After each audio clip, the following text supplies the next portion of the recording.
Baiklah, perkenalkan nama saya Cornelius Tommy. Pada kesempatan ini saya akan menjelaskan tentang materi ekonomi manajerial yang saya pelajari. Yang pertama, definisi ekonomi manajerial.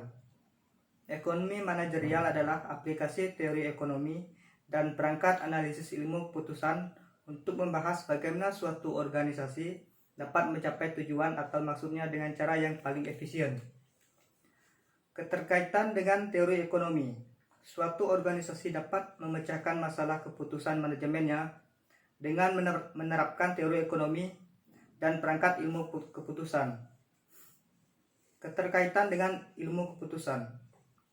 Ilmu keputusan menggunakan perangkat matematika ekonomi dan ekonometri untuk membentuk dan mengestimasi model keputusan yang ditujukan untuk menentukan perilaku optimum perusahaan.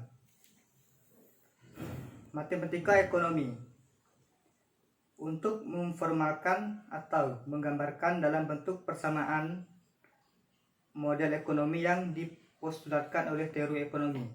Yang kedua, ekonometri menerapkan peralatan statistik analisis regresi pada dunia nyata untuk mengestimasi model yang dipostulatkan oleh teori ekonomi dan untuk peramalan. Selanjutnya, analisis optimasi adalah analisis yang digunakan untuk mempelajari proses perusahaan dalam membentuk tingkat output yang memaksimalkan laba. Yang pertama, maksimasi laba dengan pendekatan penerimaan total dan biaya total. Yang kedua, optimasi dengan analisis marginal. Yang ketiga, optimasi dengan kalkulus diferensial atau dengan konsep diferensial dan turunan. Selanjutnya, teori permintaan. Permintaan merupakan salah satu aspek terpenting dalam ekonomi manajerial.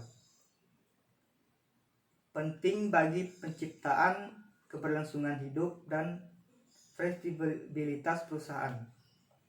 Hal-hal yang mempengaruhi permintaan konsumen. Yang pertama, harga dari komoditas tersebut. Yang kedua, pendapatan konsumen. Yang ketiga, harga dari barang yang berhubungan atau substitusi dan komplementer. Yang keempat, selera konsumen. Selanjutnya, estimasi. Estimasi permintaan pendekatan riset pemasaran. Pertama, survei terhadap jumlah yang diminta jika ada perubahan harga atau pendapatan. Harga pendapatan. Yang kedua, penelitian observasi. Pengumpulan informasi tentang preferensi konsumen dengan mengamati bagaimana mereka membeli dan menggunakan produk. Yang ketiga, klinik konsumen. Eksperimen lab di mana partisipan diberi sejumlah uang tertentu dan diminta membelanjakannya dalam satu toko simulasi. Yang keempat, eksperimen pasar. Mirip klinik konsumen, tetapi dilaksanakan di pasar yang sesungguhnya. Selanjutnya, teori produksi dan estimasi. Organisasi produksi. Perusahaan merupakan organisasi yang mengkombinasikan dan mengorganisasikan tenaga kerja, modal, tanah, atau bahan mentah dengan tujuan memproduksi barang dan jasa untuk dijual. Produksi merujuk pada perubahan bentuk berbagai input atau sumber-sumber yang menjadi output berupa barang dan jasa. Sekian, terima kasih.